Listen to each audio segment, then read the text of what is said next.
Bismillahirrahmanirrahim. Assalamualaikum warahmatullahi wabarakatuh.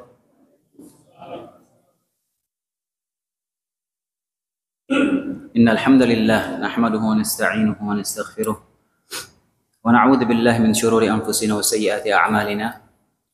May yahdihillahu fala mudilla lahu wa may yudlil fala hadiya lahu.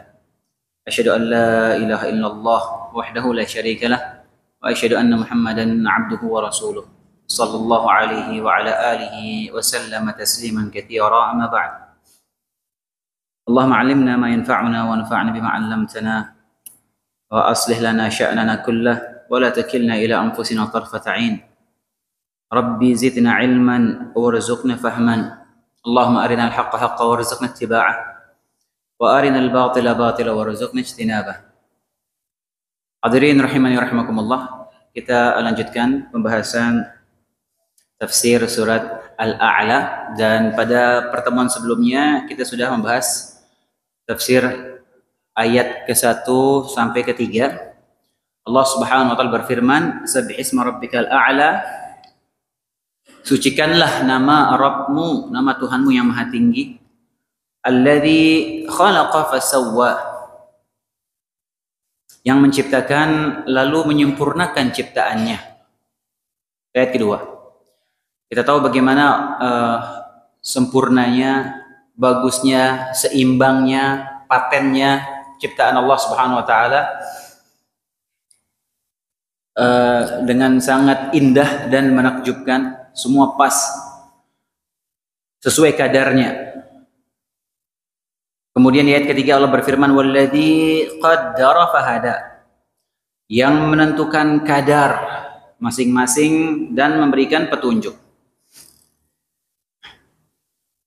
Ini masih menyebutkan tentang Allah Subhanahu wa taala. Alladzi khalaqa fasawwa, itu Allah yang menciptakan lalu menyempurnakan ciptaannya. Walladzi qaddara fahada, yang menentukan, yaitu Allah yang menentukan kadar masing-masing dan memberikan petunjuk. Jadi Allah Subhanahu wa taala menciptakan makhluknya dengan kadarnya masing-masing yang pas untuk makhluknya tersebut. Kemudian Allah memberikan petunjuk. Ini sudah kita bahas pertemuan yang lalu, apa maksudnya fahada. Allah menciptakan makhluknya sesuai dengan kadar yang pas untuk makhluk itu, baik dari sifatnya, karakternya, fitrahnya, sudah pas sesuai makhluk tersebut. Kemudian Allah berikan petunjuk.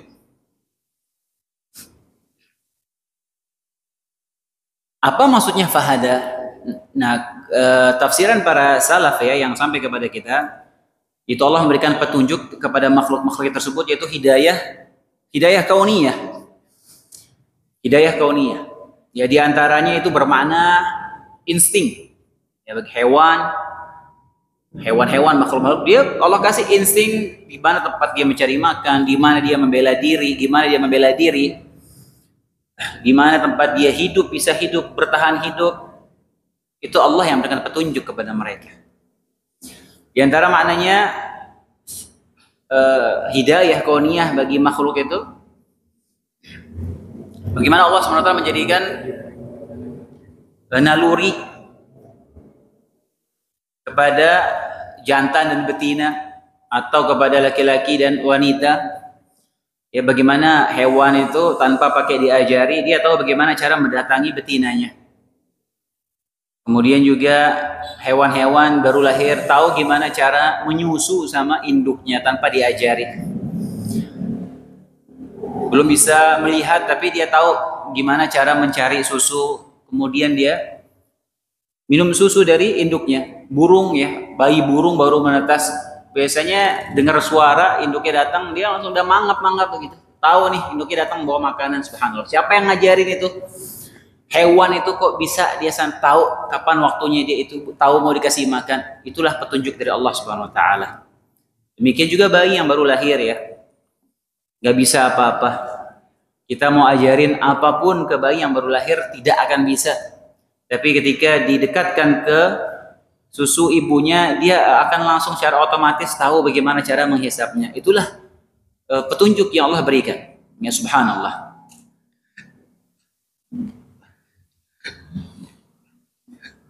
Kemudian di antara maknanya, makna fahada dalam ayat tadi, Allah menjadikan makhluk-makhluk itu tahu bagaimana cara mencari rezeki, mencari makan. Di antara makna juga Allah jadikan makhluk-makhluk itu tahu bagaimana memanfaatkan benda-benda yang Allah ciptakan untuk mereka. Bagaimana kita sebutkan yang pertemuan yang lalu, orang-orang dulu ya, dimana dia bisa jadi berbagai macam masakan zaman sekarang ini ya, dengan berbagai macam modelnya. Setiap daerah punya masakan, punya obat-obat tradisional, obat-obat herbal. Itu dari mana awalnya? Itulah yang di sini disebutkan fahada. Allah kasih dia ilham di situ, Allah kasih petunjuk sehingga mereka bisa meramu seperti itu. Subhanallah.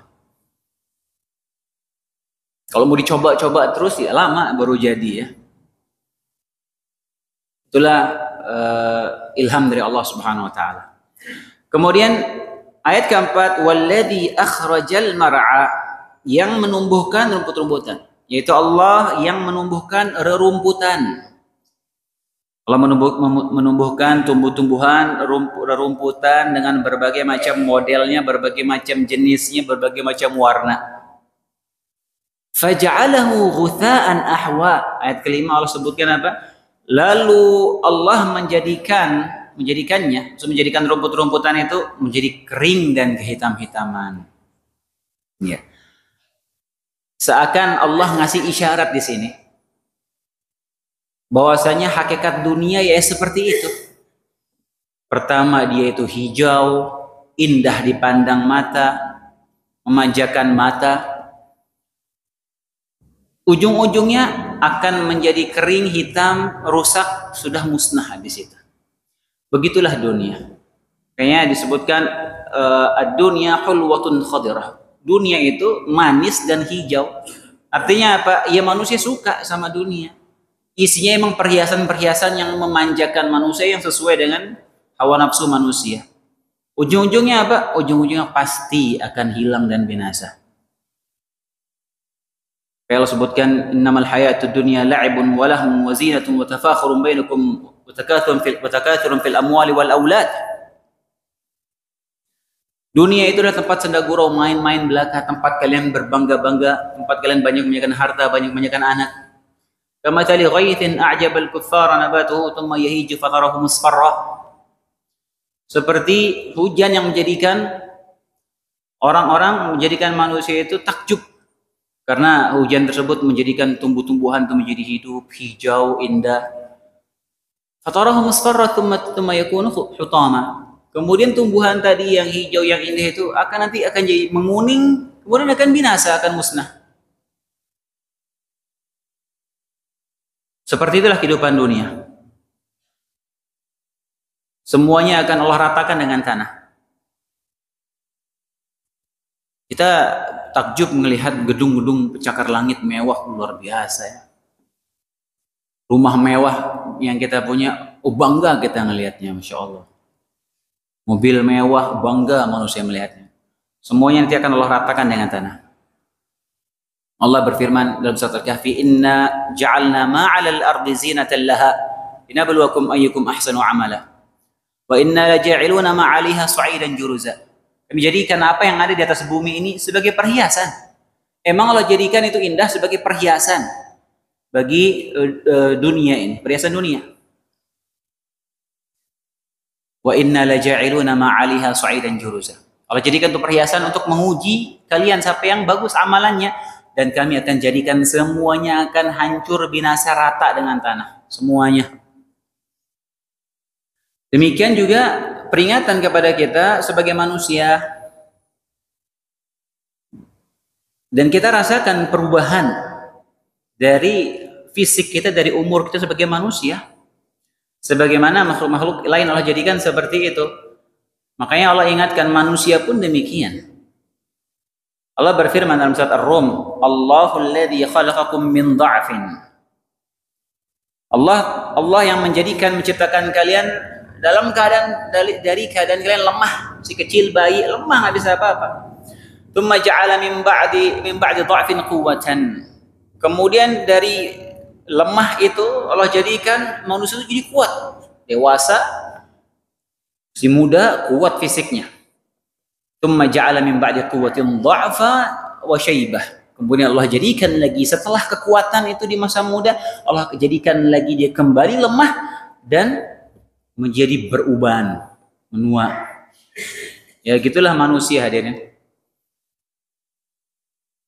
Awalnya ya nggak bisa apa-apa, kecil, di masa muda dia mulai kuat, prima, sehat, ya luar biasa. Ntar mulai menghilang kekuatan itu, melemah, fisiknya melemah, ototnya melemah, pandangan matanya mulai berkurang, pendengarannya berkurang. Ya, subhanallah. Sampai ya Allah wafatkan. Rambut mulai memutih, kulit mulai keriput. Ya seperti itu kehidupan dunia. Kalau kita ngelihat foto kita masih muda, masya Allah ya. Lihat foto-foto dulu. Antum lihat foto antum bangsa ya 20 tahun, 25 tahun yang lalu coba. Ya. Anak kalau ngelihat foto-foto ya sekitar ya 15, 17 tahun yang lalu, wah subhanallah. Sampai kadang heran, gini kok sekarang begini. Ya subhanallah. Ya begitulah. Makanya paras itu ya sementara. Ya orang kalau mau nyari pasangan cuman lihat ganteng sama cantiknya doang, sebentar akan hilang itu. Cantikan pasangan misalnya dilihat, ini dipilih karena cantik nih. Nggak lama udah biasa aja dia ngeliatin istrinya. Biasa aja dia ngeliat. Makanya kalau dia cari ke akhlaknya, agamanya, maka insya Allah dia akan terus bahagia dalam pernikahannya. Tentu paras kecantikan itu juga mendukung akan terciptanya keharmonisan kecintaan, iya tidak bisa dipungkiri itu. Tapi jangan jadikan itu jadi barometer utama untuk nyari pasangan, karena ya begitulah manusia, nggak ada yang selamanya dia akan terus ganteng, nggak bisa, terus cantik nggak bisa, dia akan menua, akan jadi lemah. Ya. Apalagi kalau suaminya nggak beliin skincare ya.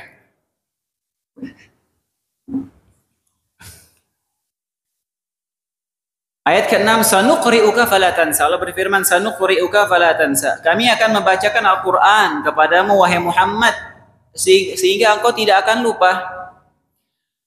Makna an-nisyan, kalau secara bahasa ya, an-nisyan itu artinya bisa lupa, bisa artinya meninggalkan.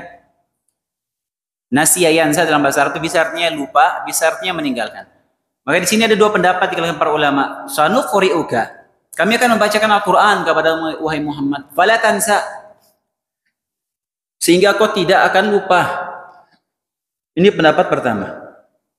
Allah akan membacakan Al-Quran kepada Nabi Muhammad dan Nabi Muhammad dibikin tidak akan lupa sama bacaan tersebut.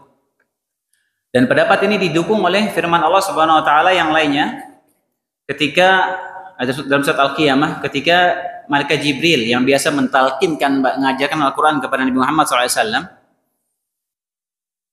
supaya Nabi hafal ayat-ayat Al-Quran, Allah berfirman, la tuharrik bihi lisanaka lita'jala bih, inna alaina jam'ahu wa qur'anah. Jangan engkau menggerak-gerakkan lisanmu wahai Muhammad untuk bersegera menghafal supaya cepat-cepat menguasai Al-Quran tersebut. Kami yang akan mengumpulkan Al-Quran itu di dadamu. Kami akan membacakannya dan mengumpulkannya di dadamu. Allah yang menjadikan Nabi Muhammad itu hafal Al-Quran dan Nabi Muhammad tidak akan lupa sama Al-Quran. Makanya ketika Nabi Muhammad diajarkan Al-Quran sama Jibril AS, Nabi ikut.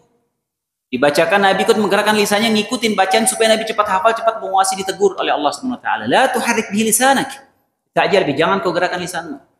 Biarkan malaikat Jibril membacakan, nanti kau akan hafal sudah. Jadi Allah akan tanamkan di hati Nabi Muhammad, Nggak hafal Al-Quran tidak lupa.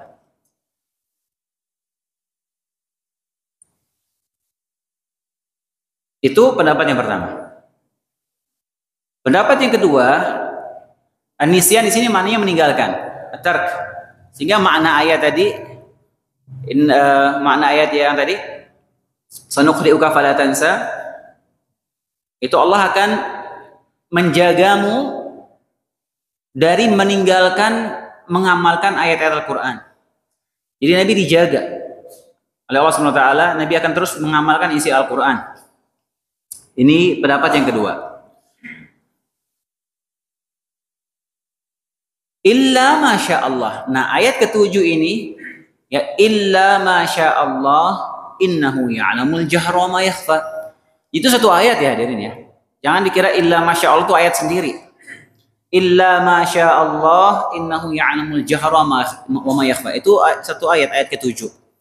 Nah, illa masya Allah ini masih nyambung, berkaitan dengan ayat sebelumnya terkait Allah yang memasukkan Al-Quran, membacakan Al-Quran dan menanamkannya ke dalam dada Nabi Muhammad SAW sehingga beliau tidak akan lupa sama ayat-ayat tersebut dan tidak akan meninggalkan amalannya, beramal dengannya. Illa masya Allah, kecuali yang Allah menghendaki. Apa maksudnya? Apa maksud pengecualian dalam ayat ini?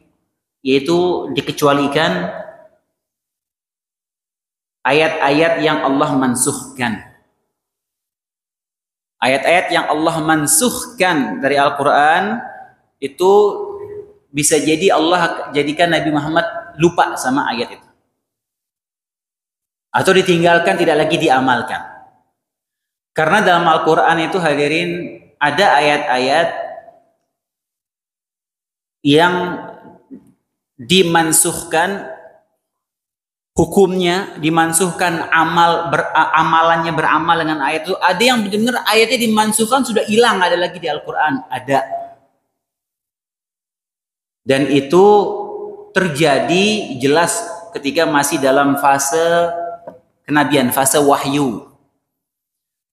Artinya terkadang Allah mansuhkan sebagian ayat, Allah ganti dengan ayat yang lain.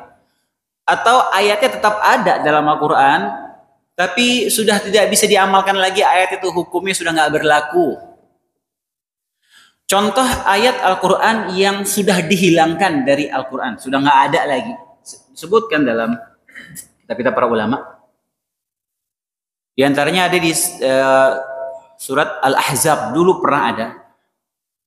Asy-syaikhu wasy-syaikhatu idza zanaya farjumuhumal battah. Dan seterusnya. Dulu ada ayat laki-laki dan perempuan yang tua atau yang sudah menikah, ketika mereka berzina maka rajamlah mereka. Nah, ini ayat sudah nggak ada. Dulu pernah ada ayat itu dalam Al-Quran, tapi sudah tidak ada wujudnya, sudah dihapus. Ayatnya benar dihapus. Ada ayat-ayat yang dia masih ada dalam Al-Quran, tapi sudah tidak berlaku lagi hukumnya. Contohnya seperti apa? Contohnya seperti firman Allah Subhanahu wa taala, ya ayyuhalladzina amanu la taqrabus salata wa antum sukara. Wahai orang-orang yang beriman, jangan kalian mendekati salat, jangan kalian salat kalau kalian masih mabok. Oh, artinya boleh dong mabok, yang penting bukan jam salat. Begitu? Gitukah kita memaknainya? Oh, berarti ntar habis isya boleh nih mabok dikit.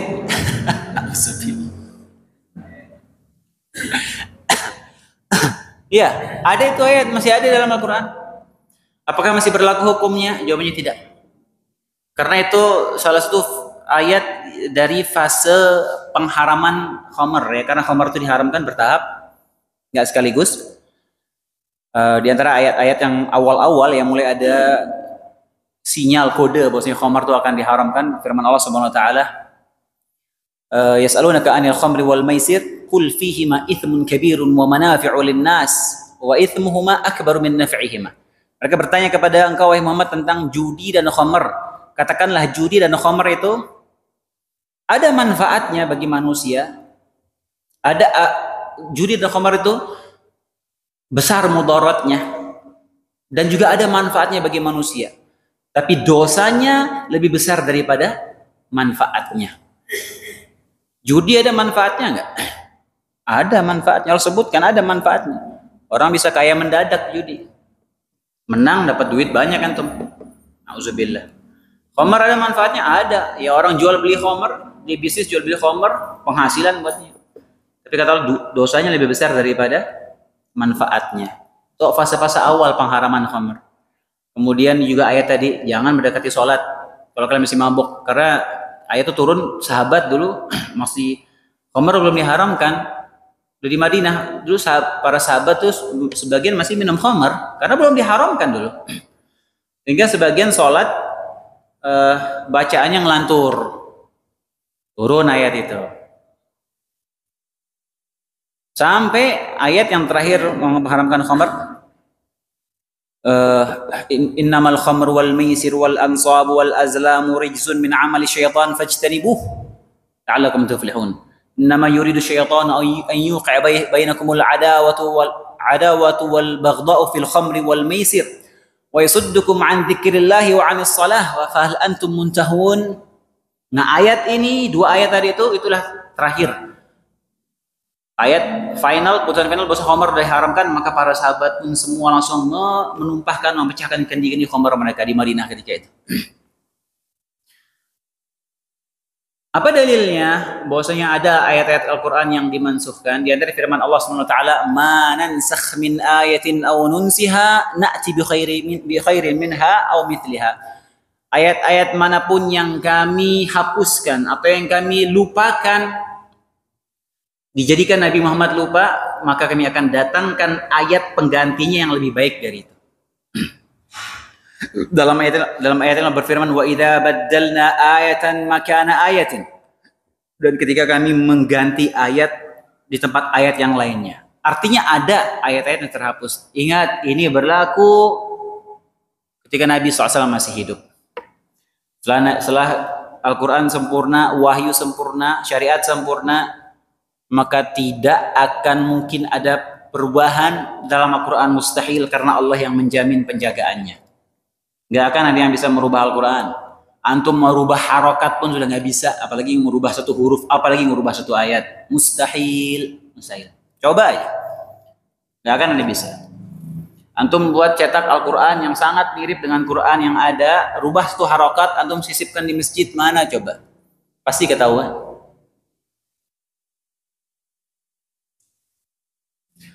Illa masya Allah innahu ya'lamul jahra wa ma yakhfa. Di ayatnya, sungguhnya Allah mengetahui yang nampak dan yang tersembunyi. Allah mengetahui yang nampak dan yang tersembunyi. Kenapa Allah sebutkan Allah mengetahui yang nampak dan yang tersembunyi? Padahal Allah menyebutkan yang tersembunyi Allah ketahui. Itu kan berarti yang nampak aja pasti Allah ketahui. Tapi Allah sebutkan Allah mengetahui yang nampak dan yang tersembunyi. Allah sebutkan seperti itu. Yang terhikmahnya, maknanya apa? Bahwasanya yang nampak dan yang tersembunyi itu enggak ada bedanya bagi Allah Subhanahu wa taala. Semuanya Allah ketahui. Jangankan yang kita sembunyikan, yang kita berbisik-bisik, yang ada dalam dada kita, yang ada dalam hati kita pun Allah tahu. Allah berfirman, "Wa asirru qaulakum aw ijharu bih, innahu alimun bidzati sudur."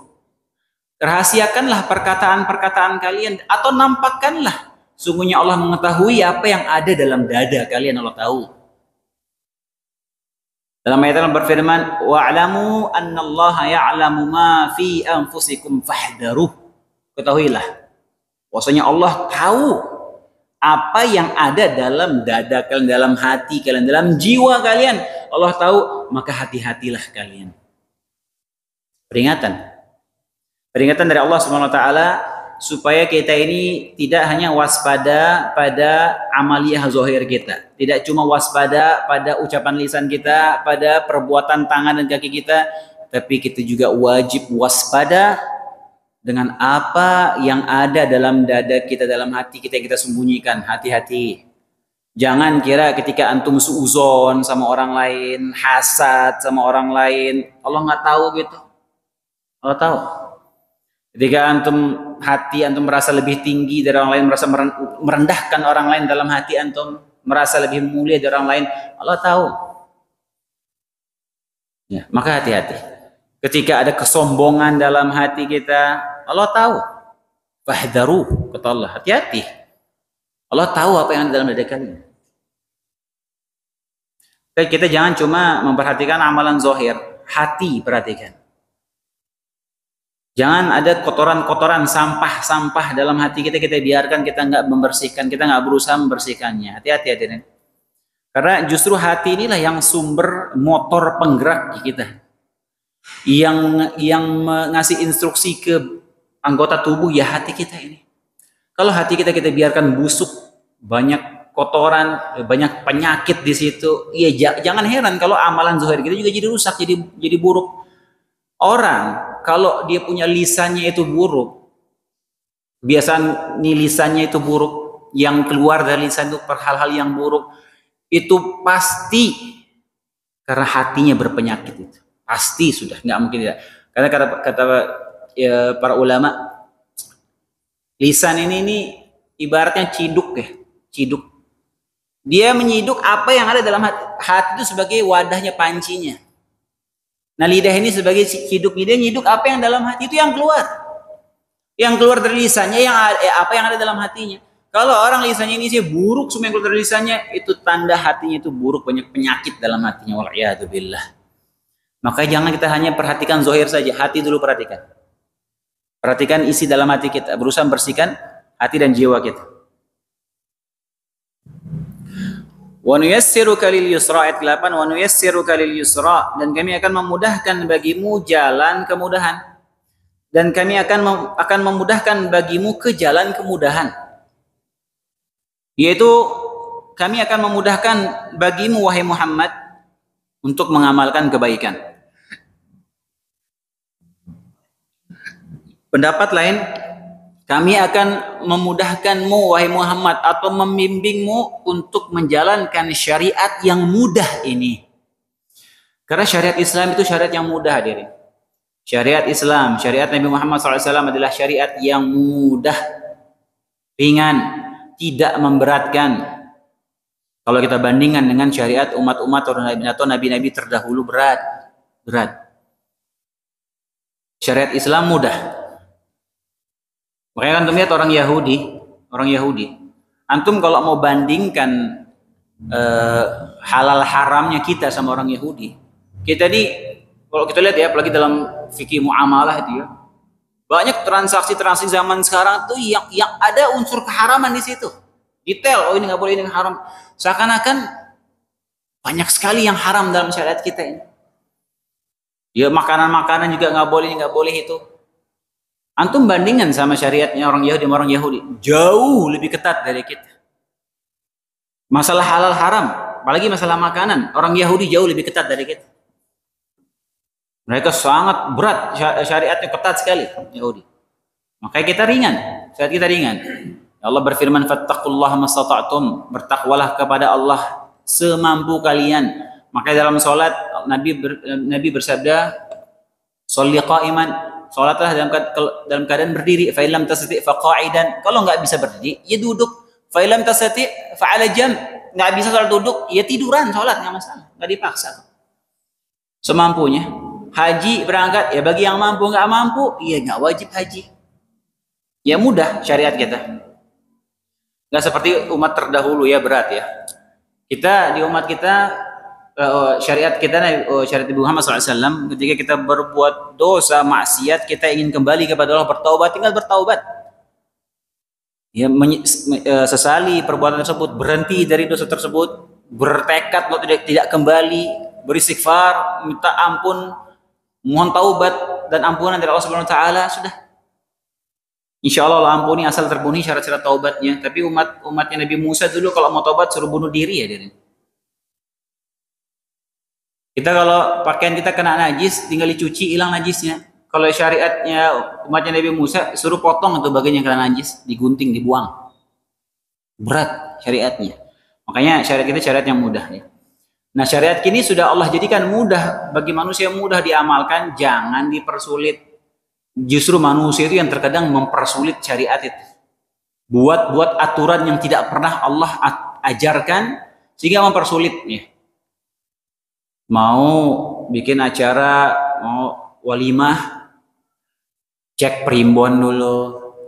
Ya, oh ini nggak boleh tanggal ini, oh ini kliwon nih, oh ini Jumat kliwon nih, oh ini kalau tanggal ini perempuannya tanggal ini, oh nggak boleh kawin orang ini, mempersulit. Ya aturan dari mana seperti itu? Ya mau bangun rumah, oh kalau ngadep sini ntar sial rumahnya, oh jangan. Oh kalau begini menurut hitungan-hitungan ini, subhanallah. Ya terkadang manusia sendiri yang mempersulit syariat itu. Ya buat aturan yang justru mempersulit mereka.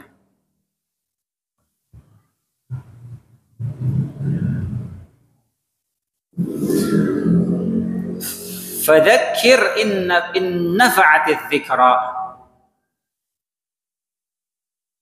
Ayat ke-9, fadzakir in nafa'atiz dzikra. Oleh sebab itu berikanlah peringatan karena peringatan itu bermanfaat.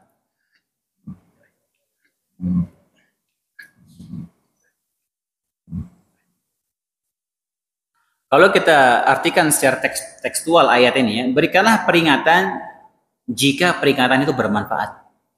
Itu maknanya secara tekstual. Berikanlah peringatan jika peringatan itu bermanfaat. Maka dari sini sebagian ulama berpendapat ya, seperti Al-Hafidz Ibnu Katsir.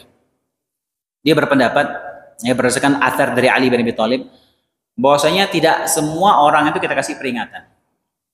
Kalau seandainya orang yang kita kasih peringatan ini nggak guna, nggak bermanfaat bagi dia peringatan dan nasihat, maka jangan, nggak perlu kita kasih peringatan dan nasihat kepada dia. Itu di antara pendapat yang dikemukakan oleh Ibnu Katsir dalam tafsirnya. Berdasarkan athar dari Ali bin Abi Thalib, hadithun nas bima ya'rifun atuhibbuna an yukadziballahu wa rasuluh. Sampaikanlah kepada manusia sesuai dengan nalar mereka. Atau kamu ingin Allah dan Rasulnya didustakan? Ini athar dari Ali bin Abi Thalib. Ini diriwayatkan oleh Imam Bukhari. Makanya Ibnu Katsir berpendapat ya, kita nggak semua orang kita berikan peringatan. Kita lihat-lihat orang, kalau lihat-lihat apakah dia nalar nggak apa yang kita sampaikan, apakah dia bisa cerna nggak apa yang kita sampaikan, kira-kira dia bisa nerima nggak nasihat, kalau nggak jangan.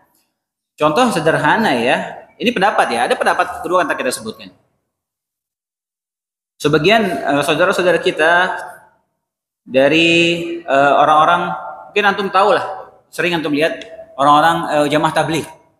Jamaah tabligh ini kan semangat dakwahnya luar biasa ya.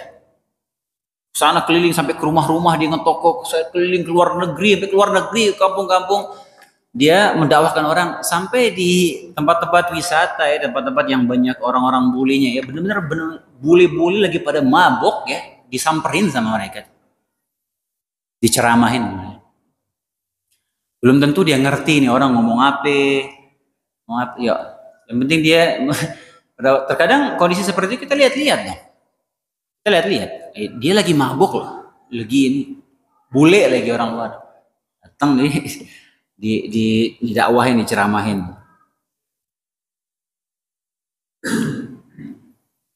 Ibnu Mas'ud radhiyallahu anhu juga pernah berkata, "Ma anta bimuhadditsin qauman haditsan la tablughu uquluhum illa kana li ba'dihim fitnah." Tidaklah engkau menyampaikan satu hadis yang akal manusia itu tidak dapat menjangkaunya kecuali akan menimbulkan fitnah ujung-ujungnya. Makanya untuk menyampaikan peringatan nasihat itu lihat-lihat ya. Kalau kira-kira orang tuh nggak bisa ngambil manfaat dari peringatan tersebut, ya maka tidak perlu diberikan peringatan. Itu pendapat pertama. Pendapat kedua, sebaliknya. Peringatan itu diberikan kepada siapa saja. Sampaikan peringatan. Dia mau terima atau enggak, dia mau ambil manfaat atau tidak dari nasihat tersebut, sampaikan. Tentunya dengan menimbang maslahat dan mudarat. Nimbang maslahat dan mudarat. Tetap saja seperti yang tadi itu ya, orang lagi mabuk, lagi party, disamperin, itu nggak melihat keadaan. Seperti itu. Nah, ini pendapat yang kedua. Berdalil dengan apa? Berdalil dengan kisah Fir'aun. Fir'aun ini sudah emang sulit menerima hidayah, menerima nasihat. Sampai 9 mukjizat Nabi Musa tunjukkan kepada Firaun, tetap dia nggak mau beriman. Tapi tetap Allah suruh sampaikan. Yang penting disampaikan. Yang penting tegak hujjah kepada dia. Sehingga nanti dia nggak ada uzur di hadapan Allah Subhanahu Wa Taala. Ya maka nasihat sampaikan. Mau terima atau enggak, ya terserah. Yang penting disampaikan. Karena kebenaran hak itu harus disampaikan. Tugas kita tuh hanya menyampaikan. Kita nggak bisa memaksakan kehendak, memaksakan hidayah kepada orang lain, nggak bisa. Kita hanya bisa menyampaikan. Sayadzakkaru man yakhsha. Kemudian masih berkaitan sama yang tadi itu, beri peringatan. Ayat ke-10. Sayadzakkaru man yakhsha. Orang yang takut kepada Allah akan mendapatkan pelajaran dari nasihat-nasihat peringatan itu. Kalau dia masih ada rasa takutnya sama Allah SWT, insya Allah akan bermanfaat nasihat. Dia akan ambil pelajaran dari situ. Ini menguatkan pendapat yang kedua tadi. Sampaikan aja peringatan, nasihat. Ya kalau orang ini masih ada rasa takutnya sama Allah SWT, insya Allah bermanfaat.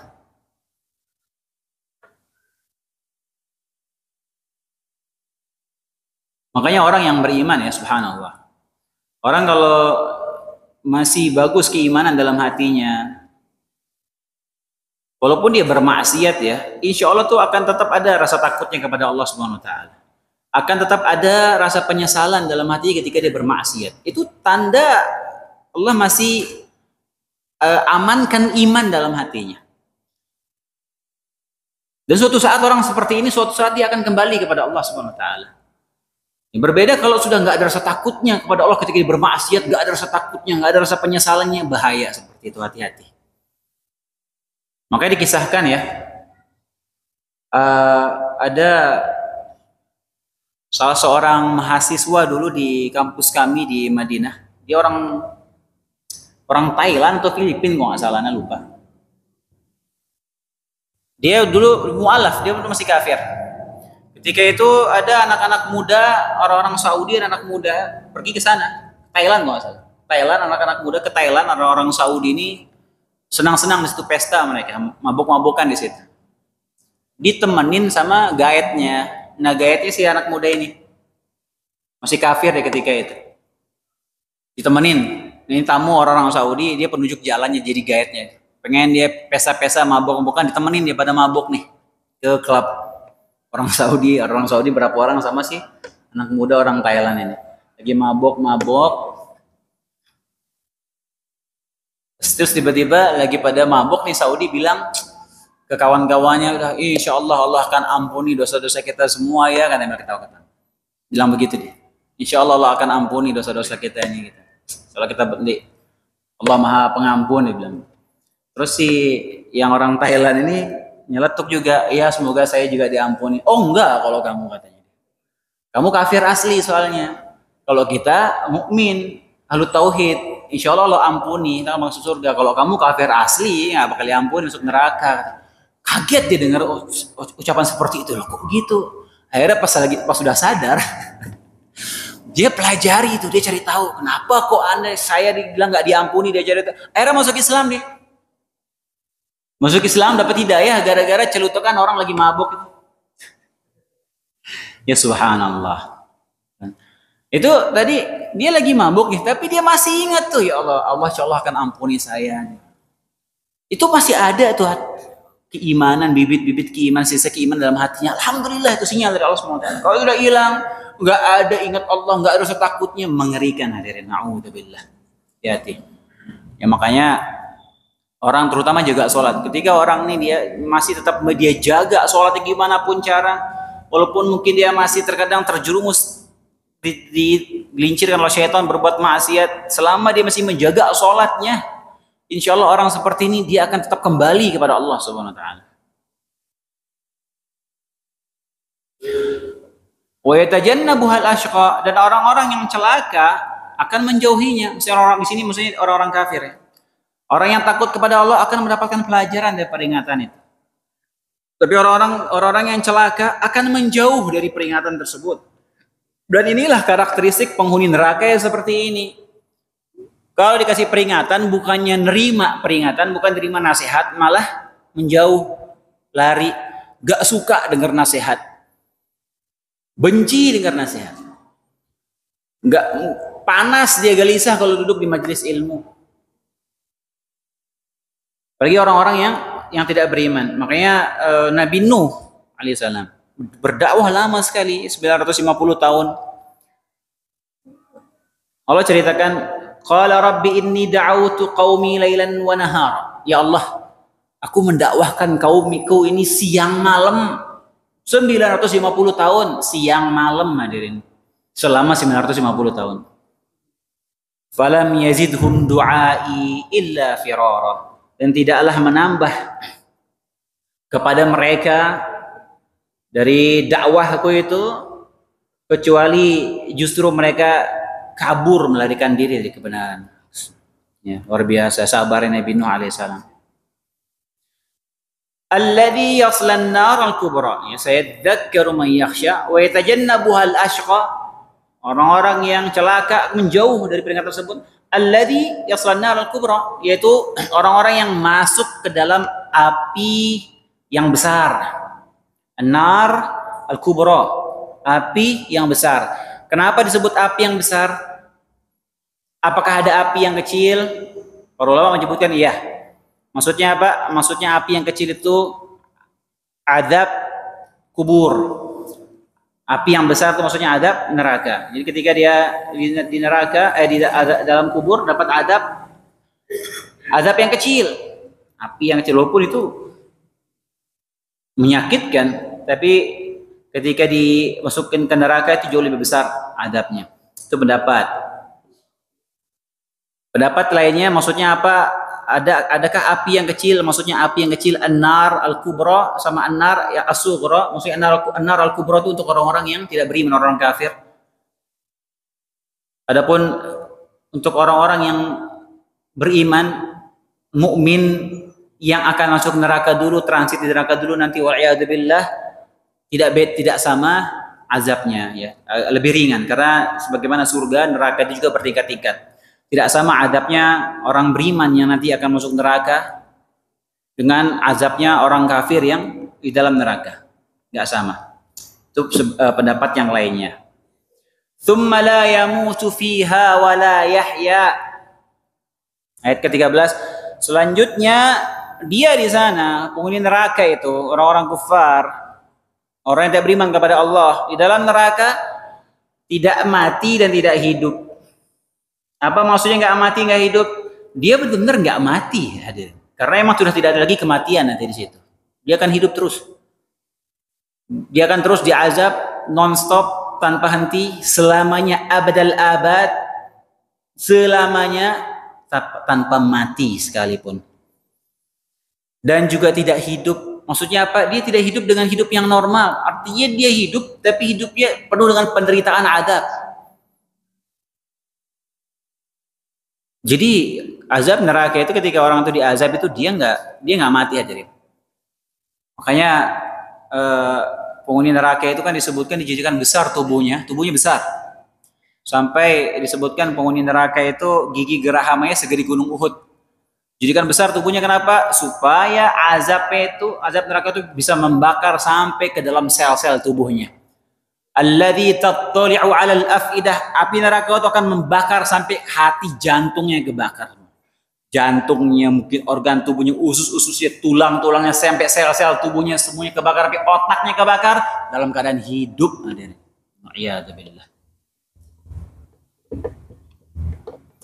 Jadi ketika sudah habis badannya terbakar, terus Allah gantikan kulitnya.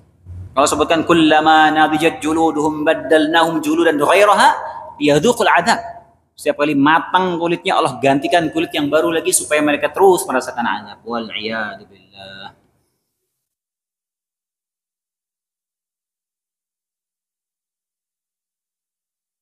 Udah Isya ya? Udah masuk waktu ya? Oh belum ya? Begitulah azab neraka, hadirin wal iyad billah. Makanya itu maksudnya la yamutu fiha wala yahya. Menurut sebagian ahli tafsir juga di antara maknanya itu neraka, azab neraka yang penghuninya itu nggak hidup, nggak mati, terus dia menderita dalam azab itu untuk orang-orang yang tidak beriman, orang-orang kufar. Adapun azab untuk orang beriman nanti di neraka Wa'iyadzubillah, orang-orang mukmin ahlu tauhid akan ada yang masuk neraka nanti. Berdasarkan nas-nas dalil-dalil yang jelas. Nah, mereka itu dalam hadis yang sahih dan dalil-dalil yang lainnya menyebutkan nanti mereka diadab, tapi nanti Allah matikan mereka. Jadi diadab ahlu tauhid, orang yang beriman diadab, kemudian Allah matikan mereka, sudah habis menjadi arang, kemudian mereka dikeluarkan, dicuci di sungai surga, air sungai surga sampai kembali lagi tubuhnya sudah bagus, baru mereka dimasukkan ke dalam surga. Ya, dalilnya ini banyak dalil yang menunjukkan itu. Artinya apa? Ada nanti dia mati nanti di situ. Nah, nanti setelah semua sudah selesai, ini sudah pernah kita bahas. Nanti ketika orang-orang yang beriman masih walaupun sebesar biji zarrah dalam hatinya ada keimanan, pasti dia akan dikeluarkan dari neraka oleh Allah Subhanahu wa taala. Dia dimatikan, diwafatkan, dicuci di sungai surga, dikembalikan lagi tubuhnya, masuk surga semua sehingga sudah selesai nih. Penghuni neraka sudah tinggal itu, udah nggak akan keluar lagi. Penghuni surga sudah semuanya masuk, maka ketika itu Allah datangkan maut, kematian dalam bentuk yang konkret, kemudian maut itu disembelih. Sudah tidak ada lagi kematian setelah ini. Penghuni surga akan hidup selamanya, penghuni neraka akan hidup selamanya abadal abad tanpa ada endingnya. Sudah nggak akan ada lagi kematian setelah itu. Kematian itu ada nanti ketika masih ada ahlu tauhid, orang yang beriman dalam neraka. Nanti kalau sudah semua masuk surga, yang penghuni neraka sudah semua di neraka, udah nggak akan ada yang keluar lagi. Harus itulah kematian disembelih, sudah nggak ada lagi kematian.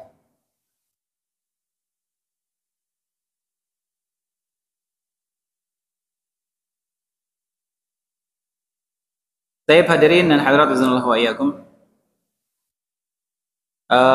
Masih ada tersisa beberapa ayat ya. Sebenarnya 2 ayat lagi, cuman agak panjang pembahasannya. 4 ayat lagi, tapi insya Allah kita selesaikan di pertemuan pekan depan. Kurang lebihnya saya mohon maaf. Subhanakallahumma bihamdika asyhadu an la ilaha illa anta astaghfiruka wa atubu ilaik. Assalamualaikum warahmatullahi wabarakatuh.